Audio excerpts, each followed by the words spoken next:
এটা আবার কি অদ্ভুত ফল নিয়ে আসলে? এটা এটা ওল। ওল? এটা আমাদের বাগানের ওল। বাগানে বল? আমি না ভাবলাম অদ্ভুত কি ফল, তুমি না, সকালবেলায় যে ফল টল খাও, আমি না, ভাবলাম ওটাই খাবে নাকি, সকালবেলায় আসলাম। না, না, এটা আমাদের বাগানে, আমার বাপের ঘরে গেছিলাম, এটা ওল? বাবার ঘর থেকে নিয়ে এসেছি। আচ্ছা, এটা দিয়ে তাহলে আজকে বিরিয়ানি খাবো, তাই তো? না, না, না, না, তাহলে এটা ঘরে রান্না হবে।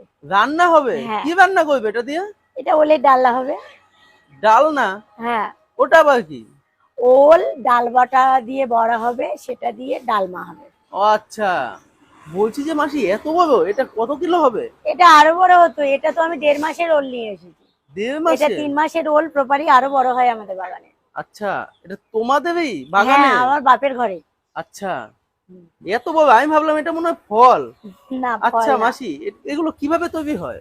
বাগানেই হয়? এটা এই নিচের অংশটা কেটে আচ্ছা। কেটে পোতা হয় ছোট ছোট করে, আচ্ছা, আর এটা থেকেই এটাই হয়। মেন দুতলা ওল। দোতলা? হ্যাঁ, আচ্ছা মাসি, বলছি যে এইগুলো কি মানে ফল টাইপ না সবজি? এটা সবজি। সবজি? হ্যাঁ, আচ্ছা। এর গাছও